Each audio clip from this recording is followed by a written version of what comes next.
नमस्ते, स्वागत छ तपाईहरुलाई हाम्रो युट्युब च्यानल शेयर मार्केटिङ नेपालमा दैनिकी शेयर सम्बन्धित जानकारीमूलक भिडियो ल्याउँदै गरेको क्रममा आज म हजुरहरु सामु उपस्थित भएको छु एउटा नयाँ भिडियोको साथमा।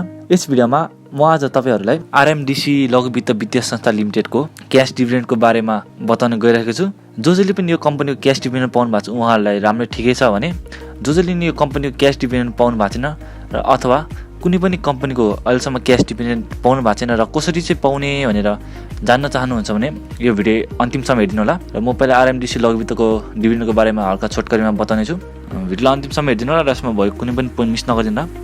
र यदि तपाईहरु हाम्रो च्यानलमा नयाँ हुनुहुन्छ भने कृपया च्यानललाई सब्स्क्राइब गरी बेल नोटिफिकेसन पुश गर्नु होला र आउने समयमा यस्तो नयाँ आइपीओ बारे, शेयर मार्केट बारे र नेप्सीको daily technical analysis video miss नगरिदिनु होला। यो आरएमडीसी लघु वित्त वित्तीय संस्था लिमिटेडको पुस 30 गते बसेको साधारण सभाले आर्थिक वर्ष 2077-78 को नाफाबाट 20% बोनस शेयर र 5% नगद लाभांश गरी कुल 25% लाभांश वितरण गर्ने प्रस्ताव पारित गरेको थियो र त्यसमध्ये नगद लाभांश खातामा पठाउने क्रम सुरु भइसकेको छ भने बोनस शेयरको लागि चाहिँ शेयर धनीहरूले अलि समय कुर्नुपर्ने बताएको छ।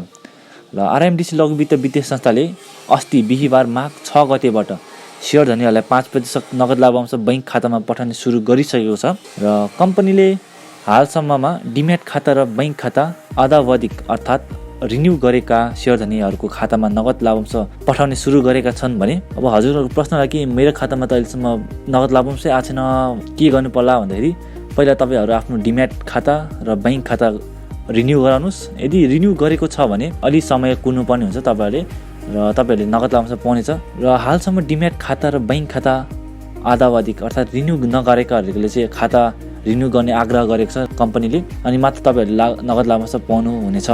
त्यसैले हजुरहरूले कुनै पनि कम्पनीको बुक क्लोज डेटसम्म होल्ड गरेको शेयरहरूको नगद लाभांश पाउन चाहनुहुन्छ भने तपाईहरुले फर्स्टमा आफ्नो डिम्याट खाता र बैंक खाता रिन्यू भएको छ कि छैन अथवा अपडेट भएको छ कि छैन चेक गर्नुस् र अपडेट भएको छ भने अलि समय कुर्नुपर्ने हुन्छ।